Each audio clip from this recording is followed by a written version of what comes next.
Bonjour, Mishko Paganankwe Nadishnagas Mangdodam. Hello, everybody. My name is Sandi Boucher. I'm Red Thunderbolt Woman of the Loon Clan, a proud member of Seine River First Nation in Treaty 3 territory in Northern Ontario, and I'm here with this week's lightning bolt review of the week's blog post, the week just passed. Now, just to give you a little bit of backstory, my name, Mishko Paganankwe, Red Thunderbolt Woman. I'm said to represent that split second in time when the thunder sounds exactly as the lightning strikes. In other words, I'm not known for being subtle. I'm that wake-up call, that aha moment, that one sentence that clarifies things for you. And I call those sentences my lightning bolts. So with these weekly videos, I go over my blog posts and try to give you the backstory or a little more clarity to make sure that you get the best out of what I'm sharing with you. So let's get started. This week we're looking at February 13th to 17th. So on February 13th, the blog post was called Why You Are Here. And once again, I was sharing a little bit of frustration with the people that are obviously new to my social media pages that feel the need to come on and try to teach, which to me is the epitome of not only arrogance, but really highlights the cultural differences between so many Indigenous nations and mainstream. In mainstream, my heart really goes out to mainstream people so often because you are taught, or so it seems from my side of the feather, that you're constantly having to prove yourself, prove your worth, prove your intelligence. You have to add to that story. On my side of the feather, your wisdom is a given.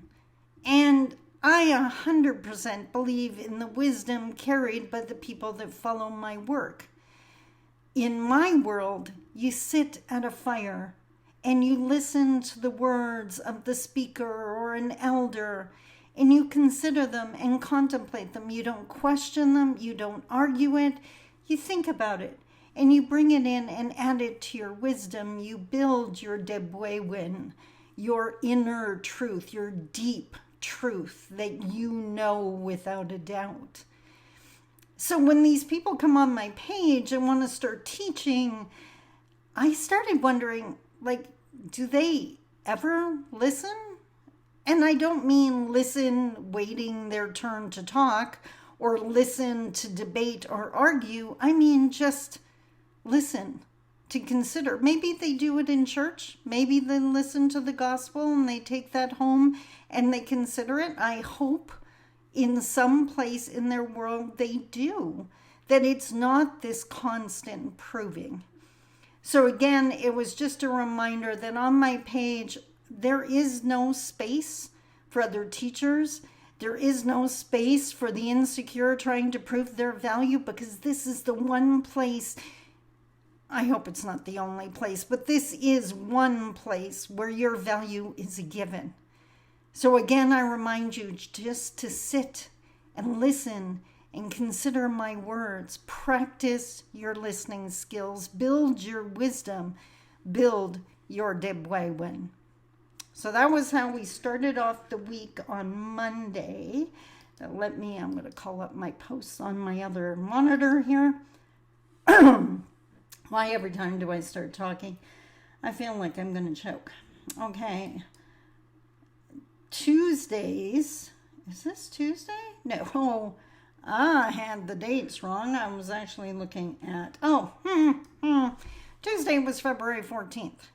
I'm not going to expand on that one. I'm going to encourage you to go read that blog post, because February 14th, we know it's Valentine's Day. It's the day that a lot of single people love to beat themselves up for being single. I speak to that in the blog post. And in fact, that blog post was so important that I actually sent the same blog post to my motivational mentorship group, my free motivational mentorship group. If you want to sign up to that, go to my website and check it out. Read the blog post. Enough said on that one. You need to realize if you're single, that is not a bad thing. not a negative anything. On Wednesday, we did the blog post called When I Can, and for some of you, it may have sounded familiar because it's actually the blog post that was sent out in ERA when I wanted to do the Jacinda Ardern blog post instead. So it's talking about, this is an example of decolonization. I do not work or live my life in line with a clock or a calendar. I work when I have the energy, the desire, and the passion, whether that's 5 a.m., which I do almost daily, or on a Saturday afternoon. And I always have someone saying that that's unhealthy, that makes you a workaholic. No, only if you subscribe to the 9 to 5, Monday to Friday way of thinking. I start work at 5 a.m. Rarely am I working at 5 p.m. And if I am, it's because I'm task-oriented, not time-oriented. I'm self-employed. I'm an entrepreneur. I work and get things done. I don't put in hours. That's very much an employee mindset. And I remember that's one of the things we had to unpack and abandon when I shifted from being an employee to an entrepreneur. If you want to know more about that, reach out. I'll explain it to you.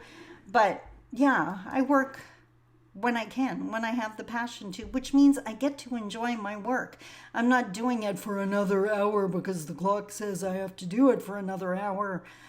I'm doing it because I'm totally into it, and I'm going to take this off my to-do list. I work to lessen my stress, not to fit in some box. I really haven't done boxes in so many years. On Thursday, February 16th, I talked about my why. And I mentioned that if you've enrolled in my motivational mentorship 5-day program, you would have heard me talk about this. That if reconciliation is really getting to you, you're getting exhausted, you're losing fuel, one thing that truly helps is really getting clear on your why and knowing what your why is. Simon Sinek says it starts with why. Chief Tony Alexis, one of my dear friends and mentors, said, "What is your intent?" And in that blog post, I identified, I actually have 5 reasons why I work every single day. And if my fuel is low, well, 1, it's a hint that I got to up my self-care game. Shame on me for letting my fuel get low. 2, I go revisit my whys. I take the time to rest and rejuvenate, but I look at those whys as well, and it guarantees I come back full power the very next day. So check out that blog post. And then the last one, gotta admit, I kind of giggled about this one. I said that I ended the week with a WALLOP, that I put something out there that is really going to unsettle some allies and some non-Indigenous people, really looking at what reconciliation means, keeping in mind that so many things that exist now don't work for Indigenous people. They never have. They never will, because they do not fit our worldview, our way of being. And we have to own that. We have to accept that. But there's something keeping that from happening. That's what I identify in the blog post, the February 17th post. So there you have it. I hope that helped give you a little more clarity. I hope if you didn't get a chance to read the blog post, go back. Did you know that all my past blog posts are on my website? Click blog and just keep clicking older entries, and you could spend days on there. Consider yourself warned. If you have a question, I am always just an email away. I am totally open to a dialogue. I will even jump on Zoom with you. I have a question, by the way. I will now find out who watches these videos. I am thinking, I used to do my fire events once a month. It was a Zoom event where people could come out and ask their questions and not have to worry about using the right terminology, that I would support them and give them the assistance they needed. And most importantly, I would answer the questions. I am thinking of doing that as a Facebook Live. maybe once a month. And I would pick a date that fits my schedule. Obviously, I got to make sure we have really good Wi-Fi or it would be annoying as heck for you. But I can advertise it on my page, and I could even pin it so you always see it. And would that be something you'd be interested in? If so, like, I'm thinking of doing it during the day, obviously, but I guess then you could watch the Facebook Live. The other thing you could always do is send me your question ahead of time. I'll make sure to answer it in the Facebook Live, so even if you don't attend, you can watch the replay and get your answer. I'm liking the sounds of this more and more. What do you think? Should we be doing the fires again, but this time as a Facebook Live? Let me know. Until next week, you take care. I love you. Bye-bye.